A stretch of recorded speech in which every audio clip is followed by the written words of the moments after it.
كده على عجيبة معايا وقول لي ايه رأيك في عجيبة في الشتاء. اتفضل يا عم.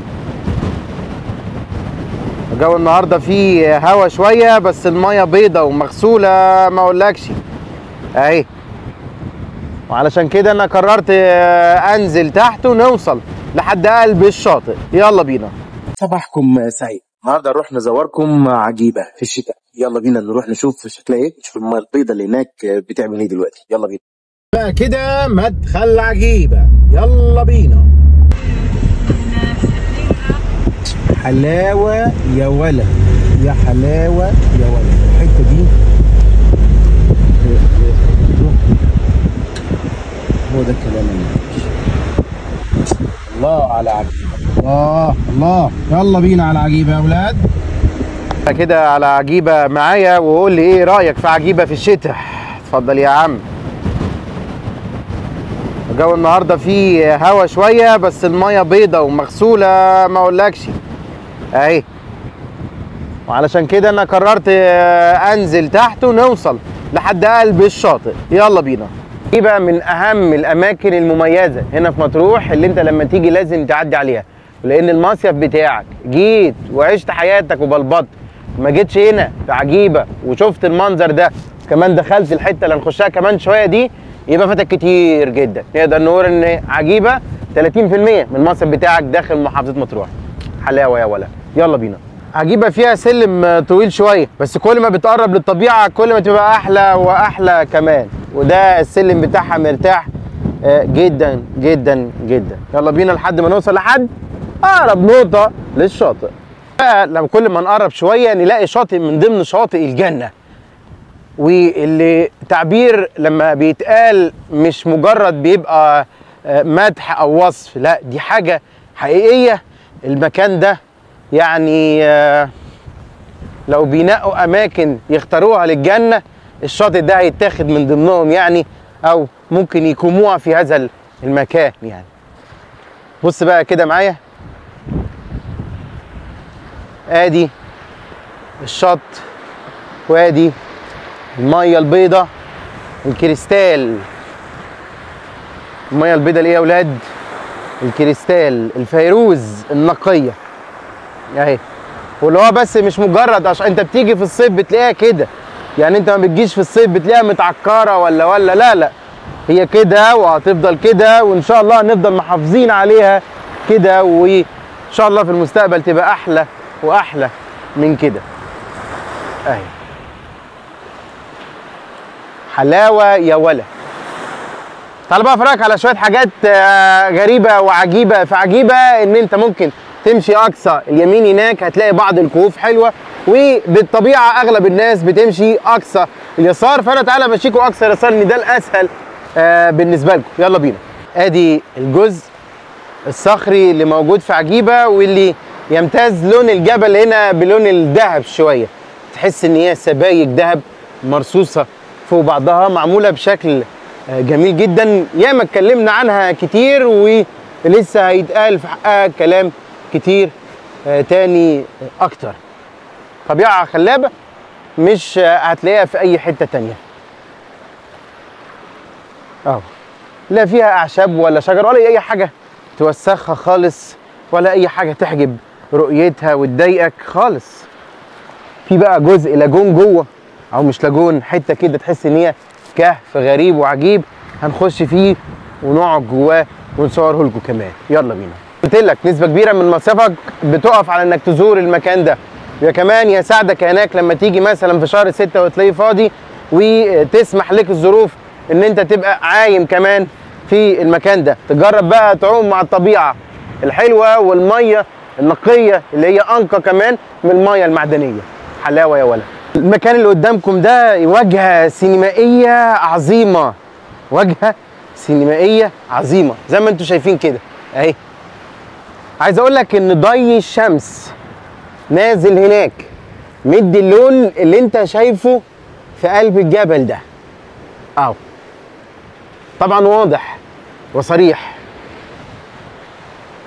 واضح وصريح. مش ده الكهف اللي انا اقصده، في لسه كمان واحد تاني جوه هناك. بقى نبدأ نخش الكهف اللي بقول لكم عليه اهو كهف في قلب الجبل اهو،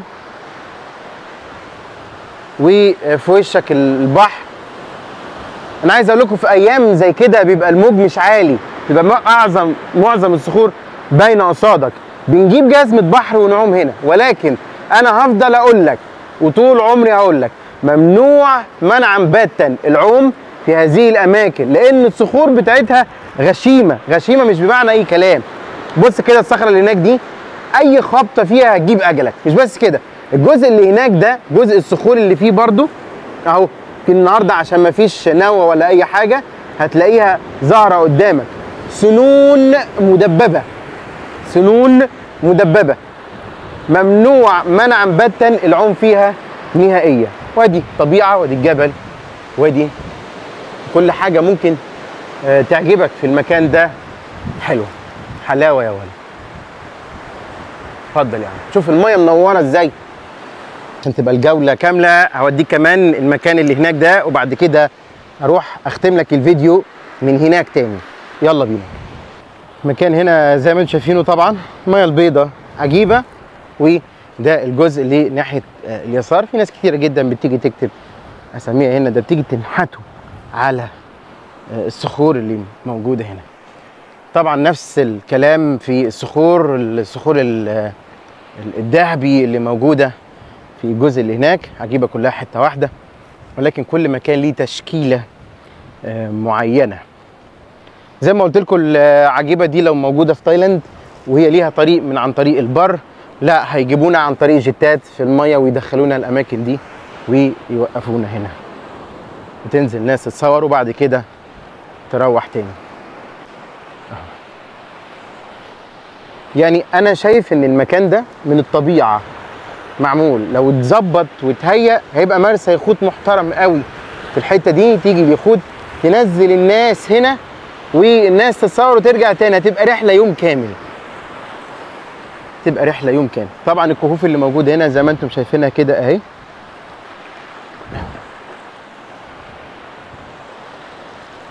اهو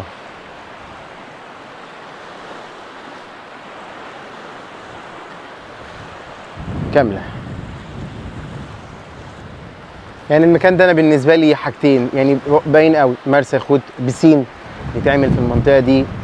الحته دي تتسمى لاجونه عجيبه، الناس تيجي فيها شويه صخور بسيطه تتشال وتبقى الدنيا كلها تمام. هنا جزء هنا تحت فيه رمله كتيره جدا، عملت لها سلالم قفلتها كده خليت الناس تنزل فيها، هتبقى طبعا تحفه وحاجه مستغله. جبناهم بمراكب من مرسى من المحافظه لحد هنا، الموضوع بقى ممتع طبعا جدا جدا جدا فوق ما تتخيل. ادي الجزء الثاني اللي موجود ناحيه اليمين. بس ما لقيتش مكان اختم منه الفيديو غير المكان اللي انتم شايفينه دوت ببراعته وجماله.